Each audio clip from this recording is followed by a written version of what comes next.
கர்த்தருடைய பரிசுத்த நாமத்திற்கு மகிமை உண்டாகட்டும். இந்த அதிகாலை வேளையில் நேரலையில் இணைக்கப்பட்டிருக்கிற ஒவ்வொருவரையும், நேரடியாய் ஆலய வளாகத்தில் அமர்ந்து கர்த்தருடைய வார்த்தையை கேட்டுக்கொண்டிருக்கிற ஒவ்வொருவரையும், வானத்தையும் பூமியும் படைத்த ஆண்டவராக இயேசுவின் நாமத்தில் அன்போடு உங்களை நான் வாழ்த்தி வரவேற்று அற்புத இயேசு ஊழியத்தின் சார்பாக நான் உங்களுக்கு வாழ்த்துதலை பதிவு செய்து கொள்கிறேன். இன்றைய நாள் திரும்பி பார்க்கிற நாள். கடந்து வந்த பாதைகளை நம்ம நினைவு கூறும் பொருட்டு நம்ம இந்த நாளிலே தியானிக்க போகிறோம். இந்த நாள் செய்தி உங்களுடைய வாழ்க்கையில் தேவன் செய்த நன்மைகளை நினைவுபடுத்தும்படியான செய்திகள். வாசிப்ப 124வது சங்கீதம் 6வது 7வது 8வது வார்த்தை, 752வது பக்கம், 124வது சங்கீதம் 6வது 7வது 8வது வார்த்தையை எல்லாரும் இசைந்த ஆத்துமாக்களாய் நம்ம படிக்கலாம். இன்றைக்கி செய்தியெல்லாம் பெருசாக நீங்கள் எதிர்பார்க்குற மாதிரி நாங்கள் கொடுக்க விரும்பலை. நான் உங்களை பாயிண்ட் டு பாயிண்ட் டச் பண்ணதை நான் விரும்புகிறேன். அந்த வார்த்தைகள் உங்களுக்குள்ளே கொழுந்து விட்டு எரிந்தாலே தேவ நாமம் மகிமைப்படும். 6வது வசனத்தை வாசிக்கலாமா? நம்மை அவர்களுடைய பற்களுக்கு இரையாக ஒப்பு கொடாதிருக்கிற கர்த்தருக்கு ஸ்தோத்திரம். நம்மை அவர்களுடைய எதிரிகளுடைய, பாதாளத்தினுடைய, உலகத்தினுடைய, இந்த உலகத்தில் நமக்கு விரோதமாக இருக்கக்கூடிய மனுஷர்களுடைய கையிலே இந்த ஆண்டு நம்மளை ஒப்பு கொடாதிருந்த கர்த்தருக்கு ஸ்தோத்திரம். வேடனுடைய கண்ணிக்கு தப்பின குருவி போல நம்முடைய ஆத்மா தப்பிற்று, கண்ணி தெரித்தது, நாம் தப்பினோம். இந்த வருஷத்தில் எத்தனையோ பேர்கள் தன் ஓட்டத்தை முடிச்சிருக்கிறாங்க. உங்களுக்கு தெரியும், உங்களை விட நல்லவர்கள், உங்களை விட திறமையுள்ளவர்கள், உங்களை விட வசதி வாய்ப்பு உள்ளவர்கள், உங்களை விட முன் அனுபவம் உள்ளவர்கள், உங்களை விட எல்லாத்துலேயும் நேர்த்தியானவர்கள் கூட இந்த வருஷத்தில் தங்களுடைய ஸ்தலங்களை, தங்களுடைய வீடுகளை, தங்களுடைய குடும்பங்களை இழந்து அவர்கள் இல்பொருளாய் மாறி இருக்கிறார்கள் என்பது உலகம் அறிந்த உண்மை. உங்களுக்கும் தெரியும். வேதம் சொல்லுது, சீலோவோமிலே கோபுரம் விழுந்து இத்தனை பேர் மரித்து போனார்களே, அவர்களெல்லாம் பாவிகள் என்றே நினைக்கிறையா? கர்த்தர் கேட்குறார். அப்போ நம்முடைய வாழ்க்கையில் நம்ம இன்றைக்கு நிர்மூலமாகாமல் இருக்கிறோம்னா நம்ம திறமை கிடையாது, நம்ம ஞானம் கிடையாது, நம்முடைய பாதுகாப்பு கிடையாது, நம்முடைய முயற்சி கிடையாது. ஒன்றே ஒன்று தான் நாம் நிர்மூலமாகாமல் இருக்கிறது, கர்த்தருடைய சுத்த கிருபை. கைத்தட்டி கர்த்தருக்கு நன்றி சொல்ல. வேறு ஒன்றுமே கிடையாது. தேவன் பிழைச்சி போன்னு நம்மளை விட்டுருக்கிறார், அவ்வளோதான். அந்த ஒரு காரியத்தினால நம்ம ஒவ்வொரு நாளும் கடந்து போய்கிட்டே இருக்கிறோம். இங்கே பாருங்களேன், வேதம் சொல்லுது, வேடன் கண்ணிக்கு தப்பின குருவி. இந்த வருஷத்தில் நிறைய வேடன்கள் உங்களுக்கு விரோதமாய் வந்தார்கள், நிறைய கண்ணிகள் உங்களுக்கு விரோதமாய் வைக்கப்பட்டுச்சு. மரண கண்ணிகள் வைக்கப்பட்டுச்சு, வியாதி கண்ணிகள் வைக்கப்பட்டுச்சு, வறுமையின் கண்ணிகள் வைக்கப்பட்டுச்சு, பலவிதமான பலவீனத்தின் கண்ணிகள் வைக்கப்பட்டுச்சு. நிறைய விதத்தில் உங்களை அழிக்கும்படி சத்துரு எழும்பி, ஏன்னா நம்ம ஒரு நாள் 2 நாள் பிரயாணம் பண்ணல, 52 வாரங்கள் நம்ம பிரயாணம் பண்ணியிருக்கிறோம். கிட்டத்தட்ட 365 நாட்களில் 350 நாளைக்கு மேலே நம்ம இந்த வருஷத்தில் பிரயாணம் பண்ணி நம்ம கடந்து வந்து நின்று கொண்டிருக்கிறோம். இன்னும் ஒரு 10 நாள் தான் இருக்கு. இவ்வளவு நாட்கள் நம்ம ஒவ்வொரு நாளும் கடந்து ஒவ்வொரு நொடியும் கடப்பது, எத்தனையோ போராட்டங்களுக்கு நடுவில் நம்ம ஜெயமாய் வாழ்வது தேவன் நமக்கு பாராட்டின ஈவு. அதனால தான் சொல்கிறார், வேடனுடைய கண்ணிக்கும். அடுத்து பாருங்களே, அவர் எழுதுகிறாரு, தப்பின குருவி போல நம்முடைய ஆத்மா தப்பிற்று. இந்த வருஷத்தில் நிறைய காரியத்தில் கர்த்தர் நம்மளை தப்பிவிக்க வைத்தார். தப்பி போக கர்த்தர். இப்போ கடந்த நாட்களில் கூட பயங்கரமான வைரஸ் காய்ச்சல்கள், கொரோனா காலத்தில் எத்தனை பெரிய பெரிய பராக்கிரமசாலிகள் ஓட்டத்தை முடித்தார்கள் தெரியுமா? கொத்து கொத்தாய் குடும்பமாய் தன்னுடைய ஓட்டத்தை முடித்தார்கள். அந்த காலத்திலையும் கர்த்தர் நம்மளை பாதுகாத்தார். இன்றும் வரக்கூடிய எல்லா விதமான வைரஸினுடைய தாக்குதல்களுக்கு கர்த்தர் நம்மளை கிருபையாய் ஈவாய் காத்து வருகிறார். அதனால தான் அவர் எழுதுகிறாரு, வேடனுடைய கண்ணிக்கும் தப்பின குருவி போல நம்முடைய ஆத்மா தப்பிற்று, கண்ணி தெரிச்சிருச்சு, நாமெல்லாம் தப்பிச்சிட்டோங்கிறார். நம்முடைய சகாயம் வானத்தையும் பூமியையும் உண்டாக்கின கர்த்தருடைய நாமத்தில் உள்ளது. நமக்கு சகாயம் எங்கே இருக்குது? நமக்கு பாதுகாப்பு எங்கே இருக்குன்னா, ஒரே ஒரு பாதுகாப்பு தான், அது கர்த்தராகி இயேசு கிறிஸ்து தான். அவர் தான் நமக்கு இந்த ஆண்டு முழுசும் பாதுகாப்பாக இருந்தவர். இந்த வசனத்தை நான் தியானிக்கிற வேளையில் தாவீது சொன்ன சில காரியங்களை உங்கள் மத்தியில் நான் வைத்து, சில பரிசுத்தவான்கள் பேசி கொண்ட காரியங்களை நான் நினைவுபடுத்தி முடிக்க விரும்புகிறேன். 1 சாமுவேல் புஸ்தகம் 368வது பக்கம். எல்லாருக்கும் இது வாசித்து தெரிந்து கொள்ள வேண்டிய ஒரு பகுதி. 1 சாமுவேல் 20ஆம் அதிகாரம் 368வது பக்கத்தை எடுத்துக்கொண்டு இந்த பகுதிகளை நம்ம கொஞ்சம் வாசித்து கர்த்தரை நாமத்தை மகிமைப்படுத்துவோம். Thank you, wonderful. தெரிஞ்ச பகுதி தானே அப்படின்னு நம்ம அல்லல் தட்ட வேண்டாம். இந்த காலை வேளையில் தேவரீருடைய சத்தம் அது காதேஸ் வனாந்தரத்தை அதிர பண்ணக்கூடிய சத்தம். வசனத்தை வாசிக்கலாமா? 1ஆம் அதிகாரம் 20ஆம் அதிகாரம் 1ஆம் வசனம், 367ஆம் பக்கம் இருக்குது. தாவீது ராமாவுக்கு அடுத்த நயோதியாவில் இருந்து ஓடி போய் யோனத்தான் முன்பாக வந்து, உம்முடைய தகப்பன் என் பிராணனை வாங்க தேடுகிறாரே, நான் செய்தது என்ன? என் அக்கிரமம் என்ன? நான் அவருக்கு செய்த துரோகம் என்ன? ஒரு கேள்வியை தாவீது யோனத்தானை பார்த்து கேட்குறாரு. உங்கள் அப்பா என் பிராணனை வாங்க தேடுகிறாரே. இந்த வருஷத்தில் நம்முடைய வாழ்க்கையிலையும் பிராணன் போகும்படி வியாதி வந்தது, வறுமை வந்தது, தரித்திரம் வந்தது, கடன் தொல்லை வந்தது, பற்றாக்குறை வந்தது, பலவிதமான போராட்டங்களை நீங்கள் சந்திச்சிருப்பீங்க. உங்கள் வாழ்க்கையில் தெரியும். பிழைப்போம் என்கிறது நம்பிக்கையே இல்லாமல் பவுல் சொல்றார், தப்பி பிழைப்போம் என்கிற நம்பிக்கை எனக்கு முற்றும் அற்று போனது. இங்கே வந்து உட்காந்துருக்கும் பொழுது அருமையான கொடைக்கானல் பிரதர் இங்கே முன்னாடி உட்காந்துருக்கிறார், பீட்டர். அவர் ஒரு காலத்தில் ட்ரைசைக்கிளில் மாதிரி 3 சக்கரத்தில் குச்சி ஊனிக்கிட்டு வந்தார். இன்றைக்கி பாருங்கள், ஆண்டவர் நல்ல புஷ்டியும் செழிப்புமாக வந்திருக்கு. கைத்தட்டி கர்த்தரை மகிமைப்படுத்துங்க பிரதர். இதே இடத்துல நீங்கள் அந்த கையில் குச்சி ஊனி நடக்க முடியாமல் இருந்தார். இன்றைக்கு பாருங்கள் எப்படி கர்த்தர்மா. அது மாதிரி நம்முடைய வாழ்க்கையில் எத்தனையோ ஆபத்துக்களை இந்த வருடத்தில் நம்ம தப்பி போக கர்த்தர். அவர் சொல்கிறார் பாருங்கள், உங்கள் அப்பா என்னை பிராணனை வாங்க தேடுறாரே. இவருக்கு மேலே தேவன் தீர்க்கதரிசனம் சொல்லியிருக்காரு, இஸ்ரவேலுக்கு ராஜாவாக மாறுவீர்னு. ஆனால் சவுல் துரத்தி எப்படி துரத்துறான்னா, பிராணனை வாங்க தேடினாராம். இந்த வருஷமும் பாதாளம் உங்கள் பிராணனை வாங்க நிறைய முறை தேடினது. ஒவ்வொரு முறையும் உன்னை கொள்ளை கொண்டு போக முழு வேகத்தோடு பாதாளம் எழும்பினது. யோபு வீட்டுக்கு பாருங்கள், ஒரே நாளில் நாசம் வந்தது. ஒரே நாளில் அவன் 5000, 7000, 500 10 பிள்ளைகள், உடம்புல இருக்கிற அத்தனை அழகுகள், உச்சன் தலையிலிருந்து உள்ளங்கால் வரையும் ஒரே நாளில் இழந்து போனான். அவனுக்கு விரோதமாய் முழு பாதாளமும் எழும்பி அவனுடைய வாழ்க்கையை நாசப்படுத்தினது. நமக்கு விரோதமாய் நிறைய இந்த ஆண்டு எழும்பினது. எப்படி இவர் சொல்கிறாரு பாருங்க, உங்கள் அப்பா உன் தகப்பன் என் பிராணனையே வாங்க தேடுறாரே. அவர் கேட்குறாரு பாருங்க, நான் செய்தது என்ன? என் அக்கிரமம் தான் என்ன? நான் அவருக்கு என்ன துரோகம் செய்தேன்? ஏன் என்னை இப்படி பண்ணுறார்?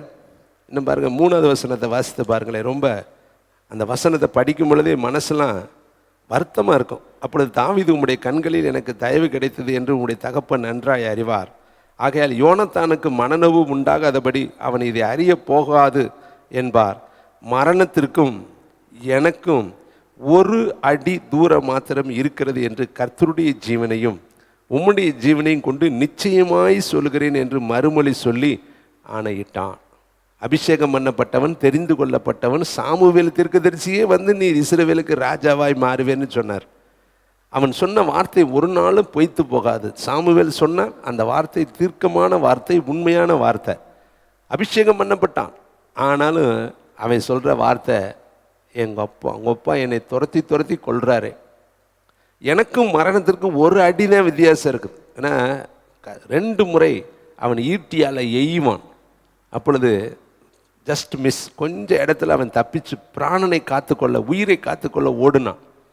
அந்த வார்த்தை ரொம்ப வருத்தமான ஒரு வார்த்தை. எனக்கும் மரணத்திற்கும் 1 அடி. இந்த வருஷம் உங்களுக்கும் மரணத்திற்கும், உங்களுக்கும் வறுமைக்கும், உங்களுக்கும் தரித்திரத்திற்கும், உங்களுக்கும் கடன் தொல்லைக்கும், உங்களுக்கும் பற்றாக்குறைக்கும், உங்களுக்கும் போராட்டத்திற்கும் 1 அடி தூரம் இருந்திருக்கலாம். கண்ணில் நீங்கள் பார்த்துருப்பீங்க, பிரச்சனையை பார்த்துருப்பீங்க. அது உங்களை கொள்ளை கொண்டு போகும்னு உங்களுக்கு தெரிஞ்சிருக்கும். ஆனாலும் நீங்களே அறியாத விதத்தில் கர்த்தர் கிருபையினால் உங்களை பாதுகாத்தார். கைத்தட்டி கர்த்தருக்கு நன்றி சொல்லுவோமா? அப்போ அந்த தேவனுக்கு நம்ம என்ன சொல்லணும் தெரியுமா? நன்றியை தவிர வேறு ஒன்றுமே சொல்ல முடியாது. நீங்கள் 2 வீலர் ஓட்டுற பிள்ளைங்க, 4 வீலர் ஓட்டுற பிள்ளைங்க, அடுப்பில் நின்று வேலை பார்க்குற பிள்ளைங்க, இந்த இடத்துலலாம் பாதுகாப்பு எப்படி உண்டானது? நீங்கள் கேஸுக்கு நீங்கள் உங்களை முன்னெச்சரிக்கையாக பார்த்துக்கிட்டீங்களா? கிடையாதுங்க. தேவனுடைய இரக்கம் உங்களை பாதுகாத்துச்சு. 4 வீலர் ஓட்டுற பிள்ளைங்க, 2 வீலர் ஓட்டுற பிள்ளைங்க, எத்தனை விதத்தில் நமக்கு விரோதமாய் சத்துரு எழும்பியிருப்பான் தெரியுமா? விபத்தின் ஆவிகள். ஆனால் தேவன் நம்மளை கிருபையினாலும் நம்மளை பாதுகாத்திருக்கிறார். அதெல்லாமே கர்த்தர் செய்த மகா பெரிய தயவு. அப்போ இதுக்கெல்லாம் நம்ம என்ன சொல்லணும்னா, நன்றி மட்டும்தான் சொல்லணும். அதுக்காக தான் இந்த ஆராதனை, நன்றி அறிதலின் ஆராதனை. கொலேசு சபைக்கு பவுல் எழுதுகிறாரு, நன்றி அறிதல் உள்ளவர்களாக இருங்கள். ஏசப்பா கிட்ட 10 குஷ்டரோகிகள் வர்றாங்க. அந்த 10 குஷ்டரோகிகளையும் கர்த்தர் சொல்கிறாரு, ஆசாரியின் இடத்துல உங்களை போய் காண்பீங்க. ஏற்கனவே நீங்கள் பார்த்தீங்கன்னா குஷ்டரோகிகளை அவர் கைகளை வைத்து சுகமாக்கினார். அவர் சொன்னால் உடனே குஷ்டரோகிகள் சுகமாயிருவாங்க. ஆனால் இந்த 10 பேரை மட்டும் கர்த்தர் ஆசாரியன் இடத்துல போங்கங்கிறார், ஆலயத்துக்கு போங்கங்கிறார், தேவாலயத்துக்கு நீங்கள் போய் உங்களை காண்பீங்கிறார். போகையிலேயே அவர்கள் சுகமாயிட்டாங்க. இன்னும் போகலை, போய்கொண்டு இருக்கும் பொழுதே, ஆலயத்தை நோக்கும் பொழுதே, ஆலயத்துக்கு நேராய் தன் இருதயத்தை திருப்பும் பொழுதே, போகிற வழியிலே அவங்க சுகமாயிட்டாங்க. 9 பேர்கள் வீட்டுக்கு போயிட்டாங்க. ஒருத்தன் நன்றி சொல்ல வந்தான், அவனும் அந்நியனாக இருந்தான். அப்போ கர்த்தர் கேட்குறாரு, சுகம் பெற்றவர்கள் 10 பேர் அல்லவா, நீ ஒருத்தன் தானே வந்திருக்கிறியே, 9 பேர்கள் எங்கப்பான்னு ஒரு கேள்வி கேட்குறார். அப்போ ஏசப்பாவுடைய உள்ளத்துக்குள்ள நன்றி சொல்லக்கூடிய எண்ணத்தை மக்கள்கிட்ட இருக்குதான்னு அவர் பார்க்குறார். இன்றைக்கி இந்த வருஷம் பூரா உங்களுக்கு உணவு கொடுத்துருக்கிறார், உடை கொடுத்துருக்கிறார், சுகம் கொடுத்துருக்கிறார், நல்ல தூக்கத்தை கொடுத்துருக்கிறார், நல்ல 3 வேளை உணவு. இந்த வருஷத்தில் நீங்கள் சாப்பிட்ட அரிசி எத்தனை கிலோ இருக்குதுன்னு தெரியுமா? எத்தனை மூட்டை அரிசி சாப்பிட்ருப்பீங்க தெரியுமா? எத்தனை கிலோ பருப்பு தின்றுருப்பீங்க தெரியுமா? சாப்பிட்ருப்பீங்க. எத்தனை கிலோ ஒவ்வொரு பொருளையும் நீங்கள் உள்ளே கொண்டு போயிருப்பீங்க. அதெல்லாம் எங்கிருந்து வந்துச்சு? வேதம் சொல்லுகிறது, கூப்பிடுகிற காக்கை குஞ்சுகளுக்கும் அவர் ஆகாரம் கொடுக்குறார். இந்த உலகத்தில் ஒரு வேளை உணவு இல்லாமல் எத்தனையோ லட்சக்கணக்கான பேர் இருக்காங்க. 2 வேளை உணவு இல்லாமல் எத்தனையோ லட்ச பேர் இருக்காங்க. படுக்கிறதுக்கு இடமில்லாமல் எத்தனையோ பேர் பிளாட்பாரத்தில், பஸ் ஸ்டாண்டுகளில், அடுத்து பாலத்துகளில், தெருக்களில், தெரு முனைகளில், கொசுவிலையும் மலையிலையும் படுத்து கிடக்கிறார்கள், குடிசையில் படுத்து கிடக்கிறார்கள். எத்தனையோ ஓலை குடிசைகளில் எவ்வளவோ பேர்கள், எளியவர்கள் வாழ்ந்து கொண்டு இருக்கிறார். கணவன் இல்லாமல் எத்தனையோ விதவைகள் இருக்காங்க, மனைவி இல்லாமல் எத்தனையோ புருஷன்கள் இருக்காங்க, பெற்றோர்களே இல்லாமல் பிள்ளைகள் ஆர்ஃபனேஜில் வாழ்ந்து கொண்டு இருக்கிறாங்க, அனாதை ஆசிரமத்தில் எத்தனை பேர் இருக்காங்க, விகார தோற்றத்தோடு எத்தனை பேர் இருக்காங்க, உடல் உறுப்பி சூம்பின உள்ளவர்களாக எத்தனை பேர் இருக்காங்க, மனநிலை பாதிக்கப்பட்டவர்களாக எத்தனை பேர் இருக்கிறாங்க. இந்த நேரத்தில் கூட எத்தனை பேர் ஐசி வார்டில் மாதக்கணக்கில் இருக்காங்க தெரியுமா? ஆனால் அதை நம்ம நினைவு கூர்ந்து ஆண்டவருக்கு நன்றி சொல்லணும். அப்படி நான் இல்லாதபடி தேவன் எனக்கு சுகம் கொடுத்துருக்கிறாரு. கரங்களை தட்டி நன்றி சொல்லுவோம். இன்றைக்கி மாதக்கணக்கில் சுயநினைவு இல்லாமல் இருக்கிறவங்க ஹாஸ்பிட்டலில் இருக்காங்க. ஜிஹெச்சில் போய் பாருங்கள், பெரிய பெரிய ஹாஸ்பிட்டலில் நிரம்பி வலியுதுங்க. எல்லா ஹாஸ்பிட்டலும் கூட்டம் குறைய கிடையாது. எல்லா வியாதியில் பணங்களை லட்சமாய் செலவு செய்கிறாங்க. ஆனால் ஒரு குறைவில்லாமல் கர்த்தர் இந்த வருஷத்தில் நம்மளை பாதுகாத்திருக்கிறார். அவருக்கு நம்ம நன்றி தான் சொல்ல போகிறோம். வேறு ஒன்றும் கர்த்தர் எதிர்பார்க்கணும். நீ இதுக்கு உபவாசம் போடு, இதுக்கு நீ 2 மணி நேரம் முழங்கால் போடலான்னு சொல்லலை. அவர் ஸ்தோத்திர பலியை எதிர்பார்க்கிறார். அவனை கேட்குறாரு, எங்கே இப்போ 10 பேர் போனீங்களேப்பா, 9 பேர் காணாம போயிட்டாங்களே.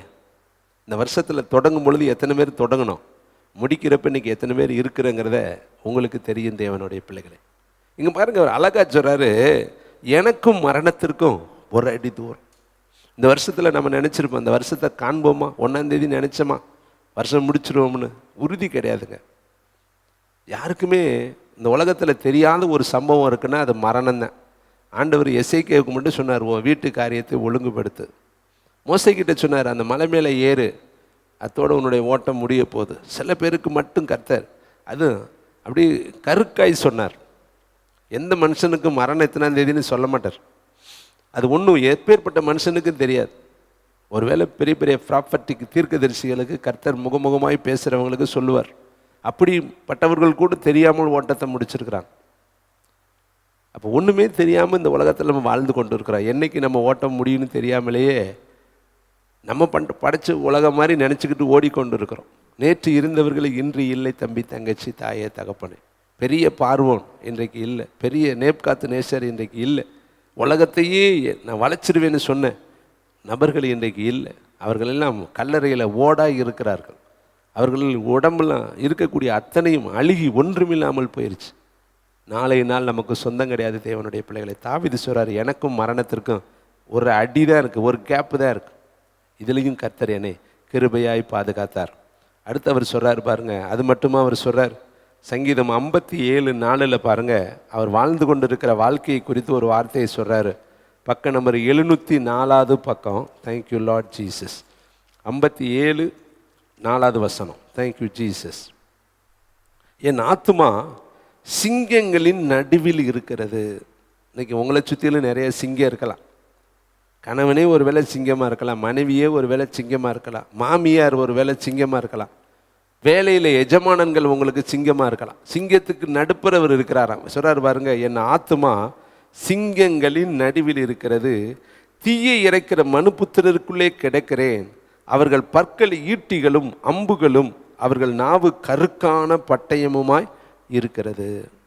பார்வோன் இஸ்ரவேலை ஒடுக்கினானாம். யோசித்து பாருங்க, ஒடுக்குன்னா என்னது? வேலை வாங்கி அவர்கள் ஜீவனை கசப்பாய் மாற்றினானாம். இன்னைக்கு உங்களுக்கும் அப்படி இடுக்கத்தின் அப்பம் இருக்கலாம். அப்படி இல்லாதபடி ஒருவேளை நீங்கள் இருந்தீங்கன்னா சந்தோஷப்பட்டு கர்த்தரை கழிவுறுங்க. நிறைய பேர் இடுக்கத்தின் அப்பத்தில் இருக்காங்க. உட்காந்தா குற்றம், எந்திரிச்சா குற்றம், நின்னா குற்றம், பார்த்தா குற்றம், பேசினா குற்றம். பாத்திரத்தை இப்படி கீழே வச்சுட்டா அதில் டம்முன்னு சத்தம் கேட்டால் கூட வீட்டில் சத்தம் போடுவான். நீ வாங்கினதா இப்படி போடுறேன். அப்படி வீட்டில் எத்தனையோ வீடுகள் இருக்கு. எதுவுமே செய்ய முடியாது சுதந்திரமாக. கரெக்ட் டயத்துக்கு போய் படுக்க முடியாது, கரெக்ட் டயத்துக்கு எந்திரிக்க முடியாது. ஒவ்வொரு நாளுமே அவங்க சித்திரவதை அனுபவித்து கொண்டு இருக்கிறவங்க எத்தனையோ பேர் இருக்காங்க. தாவீது சொல்றாரு பாருங்க, என்னுடைய ஜீவன், என்னுடைய ஆத்துமா சிங்கங்களின் பற்களில் இருக்குது. என்னை சுற்றி இருக்கிறவங்கள தீயை இறைக்கிற மனுஷர்களுக்குள்ளே நான் கிடக்கிறேன். அப்போ பேச்சு தீ மாதிரி பேச்சு. என்ன பேசினாலுமே நம்மளை சுடும்படி பேச்சு. குத்தி குத்தி சொல்லக்கூடியது, குத்தி குத்தி பேசக்கூடியது, குறையவே சொல்லக்கூடியது. அப்படி தான் தீயை இறைக்கிற மனுஷருக்குள்ளே நான் கிடக்கிறேன். அவர்கள் பற்கள் எல்லாம் ஈட்டிகளும் அம்புகளும், அவர்கள் நாவுகள்லாம் கருக்கான பட்டயமாக இருக்குது. இப்படிப்பட்ட சூழ்நிலையில் தாவீது கடந்து போயிருக்கிறார். நம்ம வாழ்க்கையிலையும் அப்படி ஒருவேளை நம்ம கடந்து வந்திருந்தாலும் கர்த்தர் நம்மளை கிருபையாய் நம்மளை பாதுகாத்துட்டார். எத்தனை பல்லு இருந்தாலும், எத்தனை கருப்பட்டையும் இருந்தாலும், எத்தனை தரித்திரங்கள் நமக்கு வந்திருந்தாலும் சொல்கிறாரு பவுல் சொல்கிறாரு, கள்ளர்களால் வந்த மோசம், சுய ஜனங்களால் வந்த மோசம், அந்நிய ஜனங்களால் வந்த மோசம், கப்பற் சேதத்தினால் வந்த மோசம், பல நாட்கள் கல்லெறியுண்டேன், பல நாட்கள் பட்டினியாக கிடந்தேன், பல நாட்கள் உபவாசத்தில் கண் விழிப்புகளில் பிரயாசப்பட்டு நான் கர்த்தருடைய ஊழியத்தை நிறைவேற்றினேன். அருமையான தம்பி, தங்கச்சி, தாயே, தகப்பனே, எத்தனை சூழ்நிலை வந்தாலும் ஜீவனை கர்த்தர் நம்மளுக்கு பாதுகாத்து இந்த 52வது வாரத்தில் கொண்டு வந்துட்டார். கைத்தட்டி கர்த்தருக்கு நன்றி சொல்லுவோம். அதற்கு நம்ம நன்றி சொல்லணும். 2 சாமுவேல் புஸ்தகம் 392வது பக்கத்தை எடுத்துக்கொள்வோம். 392வது பக்கத்தில் 2 சாமுவேல் புஸ்தகம் 7ஆம் அதிகாரத்தில் தாவீதினுடைய சில சம்பவங்களை நான் நினைவுபடுத்திட்டு கர்த்தருடைய நாமத்தை தொடர்ந்து நம்ம மகிமைப்படுத்துவோம். 2 சாமுவேல் 7ஆம் அதிகாரம் 8வது வசனம். கர்த்தர் தாவீதை பார்த்து சொல்கிற வார்த்தை, இப்போதும் நீ என் தாசனாகிய தாவீதை நோக்கி. 2 சாமுவேல் 7:8. இப்பொழுதும் என் தாசனாகிய தாவீதை நோக்கி சேனைகளின் கர்த்தர் சொல்லுகிறது என்னவென்றால், இப்போ உங்கள் பேரை இதில் போட்டுக்கிறீங்களா? நீங்கள் போட்டுட்டு வடிக்கலாம். உங்கள் ஒவ்வொருத்தருக்கும் சொல்கிறது, சலோமிக்கு சொல்கிறது என்னவென்றால், சுதாவுக்கு சொல்கிறது என்னவென்றால், பிரதர் ஜெயராஜுக்கு சொல்கிறது என்னவென்றால், இப்படி எல்லாத்து பேரையும் நான் சொன்ன டைம் பத்தாது. நீங்களே உங்கள் பேரை போட்டுக்கிட்டு வாசிக்கலாம். ரைட்.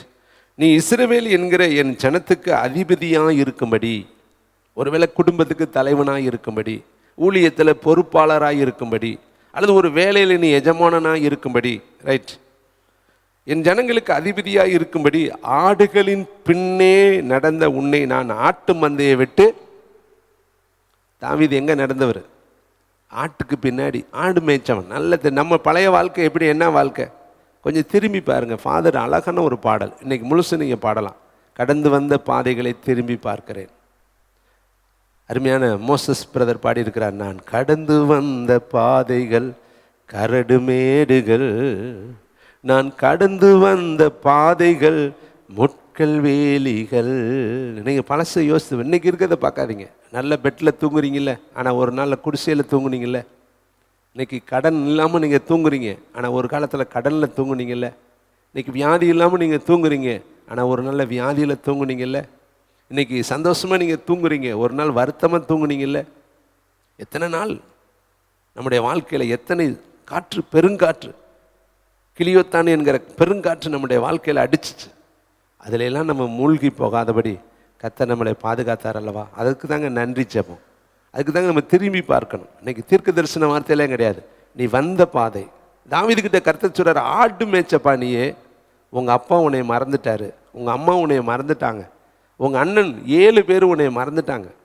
நீ குளிரில் கடந்த, பனியில் கடந்த, மலையில் கடந்த, காட்டில் கடந்த, புதரில் கடந்த, சிங்கங்கள் உன்னை கடிக்க வந்துச்சு, கரடிகள் உன்னை கடிக்க வந்துச்சு, இந்த உலகமே உன்னை மறந்துருச்சு. அங்கே கடந்த ஒன்றை நான் எடுத்து எசேக்கியேலில் படித்து பார்த்தா, உங்கள் பிறப்பின் வர்த்தமானம் தெரியுமா? நீ பிறந்த நாளில் தொப்புள் கொடி அறுக்கப்படாமல் கடந்த, உன் மேலே இறக்கப்பட ஒருத்தர் கூட கிடையாது.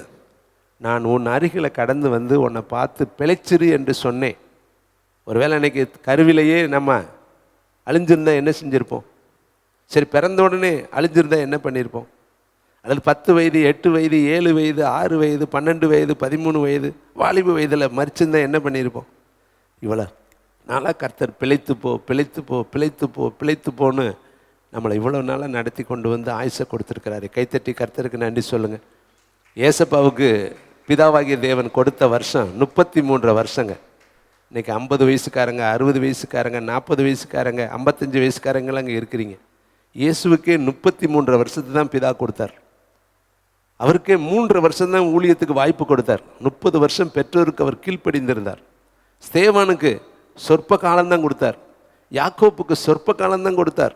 யோவான் ஸ்நானகன் சொற்ப காலம்தான் ஊழியம் செஞ்சான். ஆனால் இன்றைக்கி நமக்கு எவ்வளவோ தயவு பாராட்டி, ஈவு பாராட்டி, ஓடிப்போ ஓடிப்போ ஓடிப்போன்னு நமக்கு ஆயுசு காலங்களை பெருக பண்ணி வாழ வச்சிருக்கிறார். நம்ம உயிர் யாக்கோப்பு மாதிரி துண்டிக்க கொடுத்துருந்தாருன்னா என்ன இருக்கும்? இன்றைக்கி யோசித்து பாருங்கள், கணவன் இல்லாமல் உங்களுக்கு ஒரு நிமிஷம் நீங்கள் வாழ்ந்துட முடியுமா? சரி, சகோதரன்மார்களை, மனைவி இல்லாமல் நீங்கள் ஒரு நிமிஷம் வாழ்ந்துருவீங்களா? அப்போ உங்கள் இணைப்பை கர்த்தர் பலப்படுத்தி இன்றைக்கி உங்களை உட்கார வச்சிருக்கிறல. எப்போ தெரியுமா? வெயிலுடைய அருமை, நிழலுடைய அருமை வெயிலில் தெரியுமா? வெயிலுடைய கஷ்டம் நிழலில் தான் தெரியும். இருக்கிறப்ப தாங்க ஒன்றுமே தெரியாது, இல்லாதப்ப தாங்க அதோடைய வேதனை தெரியும்.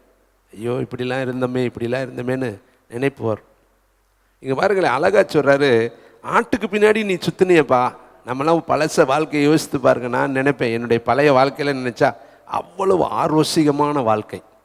பழைய மனுஷனை நான் பார்த்தா நானே என்னை வெறுப்பேன். சரி, இப்படி போய் கீழ்த்தரமாக நடந்திருக்கமே, பேசியிருக்கமே, இவ்வளவு ஒரு ஒஸ்ட்டாக நம்ம இருந்திருக்கிறோமே. ஆனால் ஆண்டவர் நமக்கு இவ்வளோ பெரிய கிருபையை வச்சுருந்துருக்கிறாரே, நமக்கு தெரியாமல் வாழ்ந்துட்டோமே. இன்றைக்கி நீங்களும் உங்களை பழைய மனுஷனை யோசித்து பாருங்கள், எவ்வளவு ஒரு தரங்கட்ட வாழ்க்கை நம்ம வாழ்ந்துருக்கிறோம். ஆனால் தேவன் அதில் அந்த அடித்தளத்தில் அந்த இடத்துலேருந்து நம்மளை தூக்கி, அந்த சேற்றிலிருந்து நம்மளை தூக்கி, அந்த சாக்கடையிலிருந்து நம்மளை தூக்கி இன்றைக்கி மகிமையான பாத்திரமாக நம்ம வைத்திருக்கிறார். கரங்களை தட்டி கர்த்தருக்கு நன்றி சொல்லுமா.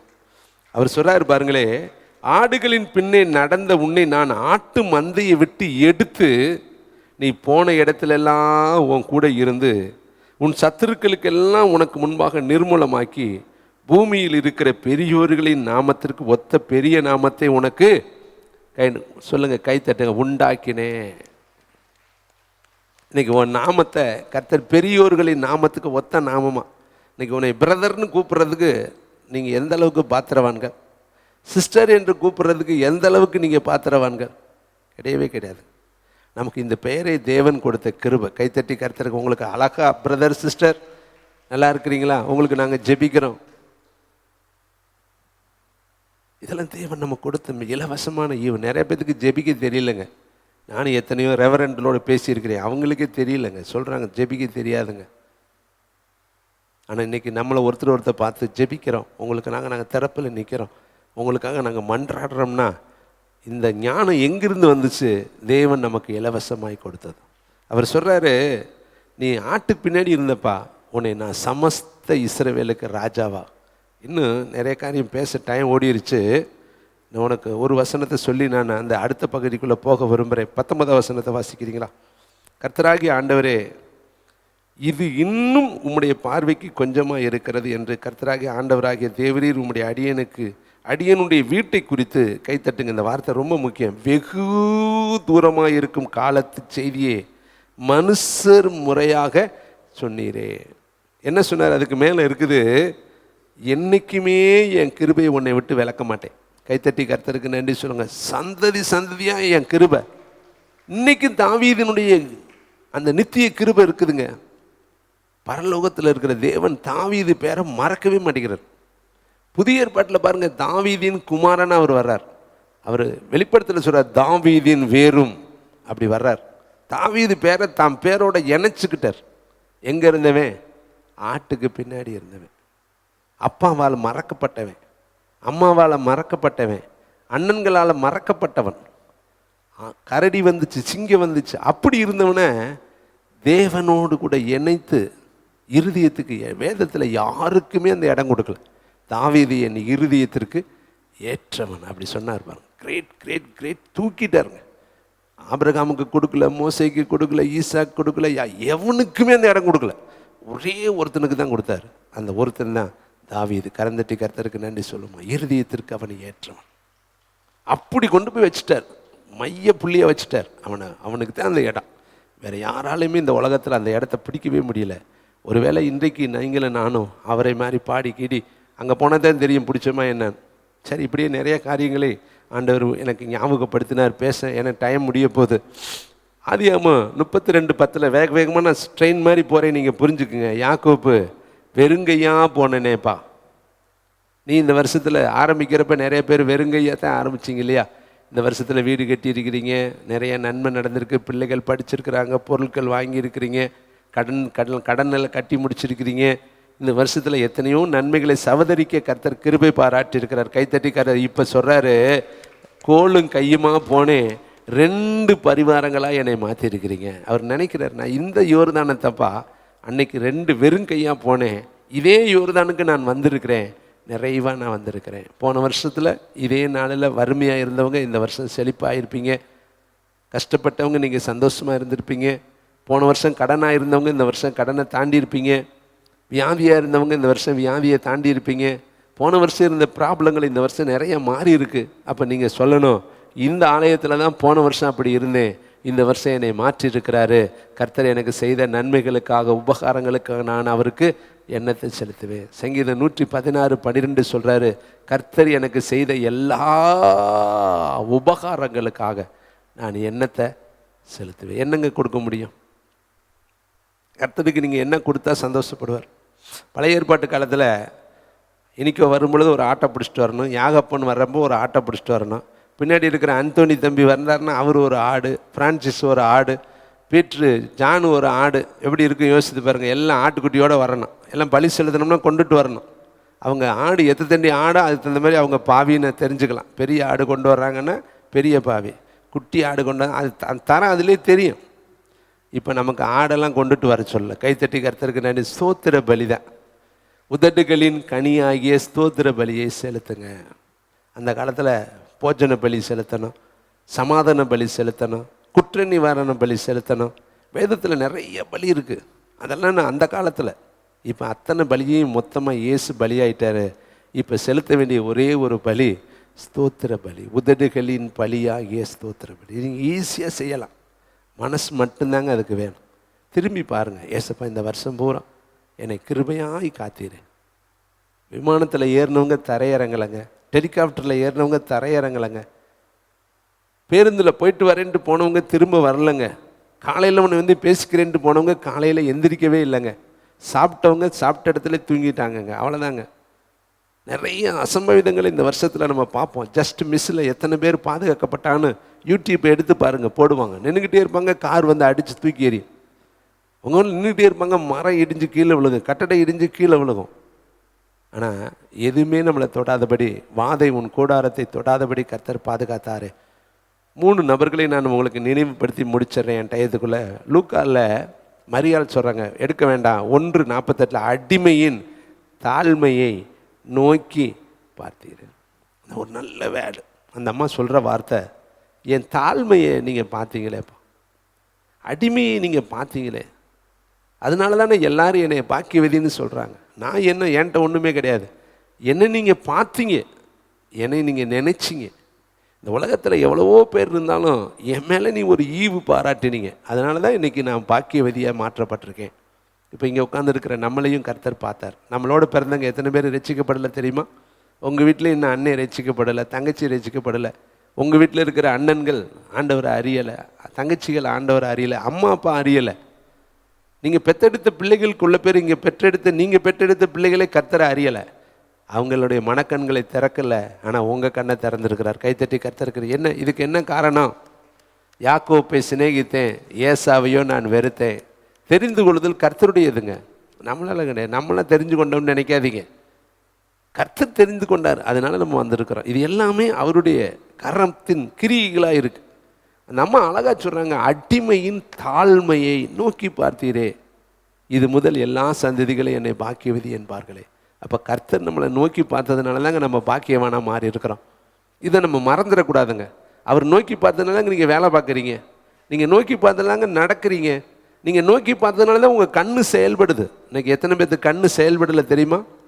நம்ம ஆலயத்திலே இருக்காங்க. ஒரே ஒரு நரம்பு மெர்ஜ் ஆயிடுச்சு, நரம்போடு நரம்பு ஒட்டிக்கிச்சு, அவ்வளோதான். எங்கே போனாலும் அதை எடுக்க முடியல. ஆனால் உங்கள் நரம்பு ஒட்டாதபடி கர்த்தர் கிருபை பாராட்டு. கைத்தட்டி கர்த்தருக்கு. சகரியா வாய் மேலே ஒட்டிக்கிச்சு, அவ்வளோதான்.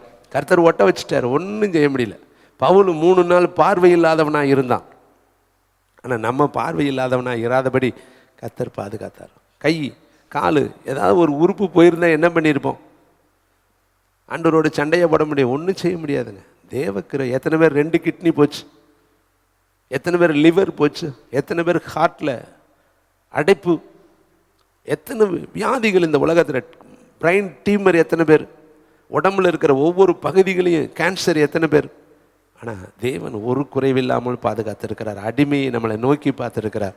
நன்றி சொல்லுங்கள். நான் ஒரு பக்தனை சொல்லி நான் முடிக்கிறேன். யோசேப்பு சொல்கிறாரு, நீங்கள் எனக்கு தீமை செய்ய நினைத்தீர்கள். ஆதியாகமம் 49:20. அண்ணன் தம்பி எப்பயுமே தீமை தாங்க செய்வாங்க, அக்கா தங்கச்சிங்க எப்பயுமே தீமை தாங்க செய்வாங்க. மனுஷன் எப்பயுமே நமக்கு தீமை தான் செய்ய நினைப்பான். ஆனால் நம்மளை உருவாக்கினவர் தேவனோ, அந்த வார்த்தை ரொம்ப முக்கியம். நீங்கள் தீமை செய்ய நினைத்தீர்கள். இன்னைக்கு இந்த வருஷத்தில் உங்களுக்கு நிறைய பேர் தீமை செய்திருக்கலாம், கட்டாயம் செய்திருக்கலாம். ஆனால் நீங்கள் ஆராதிக்கிறவர், நீங்கள் வணங்குகிறவர், உங்களை தெரிந்து கொண்டவர், உங்களை முன்குறித்தவர், உங்களை கருவிலை தெரிந்து கொண்ட கர்த்தர் இருக்கிறார் இல்லையா, தேவனோ இப்பொழுது நடந்து வருகிறபடி வெகு ஜனங்களை உயிரோடு காக்கும்படி, கைகளை தட்டுங்க, அதை நன்மையாக முடிய பண்ணினார். உங்களுக்கு என்ன தீமை இந்த வருஷம் நடந்திருந்தாலும் ப்ராப்பர்ட்டிக்கு நான் இப்போ சொல்கிறேன், அந்த தீமையில் கர்த்தர் ஒரு நன்மையை வச்சிருப்பார். கைத்தட்டி கர்த்தருக்கு நன்றி சொல்லணும். நீங்கள் தீமை செய்ய நினைத்தீர்கள், ஆனால் வெகு ஜனங்களை உயிரோடு காக்கும்படி அந்த தீமையை தேவனோ, அந்த வார்த்தை தான் முக்கியம், நன்மையாக முடிய பண்ணினார். அப்போ தீமை எல்லாமே ஒருத்தருக்கு ஒருத்தர் சொல்லிக்கிறீங்களா? வருத்தப்படாதீங்க. தீமையை நினச்சி வருத்தப்படுறீங்களா? தீயை இறைக்கிறாங்களா? சிங்கத்துக்குள்ளே கிடக்குறீங்களா? ஈட்டி அம்பு உங்களை குத்துதா? உங்கள் மாமியா உங்களுக்கு கண்ணியாக இருக்காங்களா? உங்கள் மருமக உங்களுக்கு வேதனையாக இருக்காங்களா? மகனே உங்களுக்கு அம்பா மாறிட்டானா? உங்கள் வாழ்க்கையே உங்களுக்கு நரகமாக தெரியுதா? இந்த தீமையையும் கட்டாயம் என் தேவன் உங்களுக்கு நன்மையாய் முடிய பண்ணுவார். இதில் ஒரு நன்மை வச்சிருக்கிறார். அதனால தான் இந்த செய்திகள் உங்களை இந்த நாளில் காலையில் கர்த்தர் பேசி கொண்டிருக்கிறார். அடுத்து ஆதியாகமம் 45:5 சொல்கிறாரு, நீங்கள் விற்று போட்டதினாலே நீங்கள் சஞ்சலப்பட வேண்டாம், व्यसனப்பட வேண்டாம். அன்னைங்களை பார்த்து சொல்கிறாரு, சஞ்சலப்படாதீங்க, व्यसனப்படாதீங்க, என்னை வித்துட்டின்னு நினச்சி வருத்தப்படாதீங்க. வெகு ஜனங்களை உயிரோடு காக்கிறதுக்காக முன்னாடியே கர்த்தர் என்னை அனுப்பினார். கைதட்டி கர்த்தருக்கு நன்றி சொல்லுங்க. முன்னாடி அனுப்பிட்டார்ப்பா. நீங்கள் விற்றதுனால தான் நான் முன்னாடி வந்தேன், நீங்கள் விற்காட்டி நான் பின்னாடி தான் வந்திருப்பேன், உங்களோட தான் வந்திருப்பேன். அப்போ உங்கள் கையால் என்னை விற்க வச்சு என்னை அட்வான்ஸாக எகிப்திற்கு அனுப்பி இவ்வளவு ஜனங்களுக்கு நான் கர்த்தனாக மாறும்படி, இத்தனை ஜனங்களை நான் பராமரிக்கும்படி உங்கள் கையால் கர்த்தரை என்னை விற்க வச்சார்ப்பா. அதுக்காக நீங்கள் விசாரப்படாதீங்க, அதுக்காக நீங்கள் வருத்தப்படாதீங்க. இந்த வருஷம் என்ன காரியத்துக்காக விசாரப்பட்டிருக்கிறீங்க, வருத்தப்பட்டிருக்கிறீங்க? இயேசுவையும் 30 வெள்ளிக்காசுக்கு சீசர்கள் விற்றாங்கங்க. யோசேப்பை அன்னைங்க விற்றாங்கங்க. உங்களையும் விற்றுட்டாங்களா? விட்டுட்டாங்களா? விற்றுட்டாங்களா? மறந்துட்டாங்களா? தள்ளிட்டாங்களா? புறக்கணிச்சிட்டாங்களா? வருத்தப்படாதீங்க, அவைகளை எல்லாம் கர்த்தர் நன்மையாக மாற்றுவார். கைத்தட்டி கர்த்தருக்கு நன்றி சொல்லுவேன். கடைசியாக சொல்லி முடிக்கிறேன். ஆதியாகமம் 41:51 சொல்கிறார் யோசேப்பு, என் வருத்தம் யாவையும், என் குடும்பம் யாவையும், என் தகப்பன் குடும்பம் யாவையும் கர்த்தர் மறக்க பண்ணும்படி. அப்போ இவனுக்குள்ளேயும் வருத்தம் இருந்திருக்குதுங்க. ரொம்ப வருஷமாக மனசுக்குள்ளே வருத்தத்தை சுமந்து சுமந்து சுமந்து சுமந்து சுமந்து சுமந்து வேதனையோடு கூட அவன் அந்த எகிப்தில் வாழ்ந்திருக்கிறான். அவன் சொல்கிறான், வருத்தம் யாவையும் என் தகப்பன் குடும்பத்தையும் மறக்கும்படி பண்ணினார்.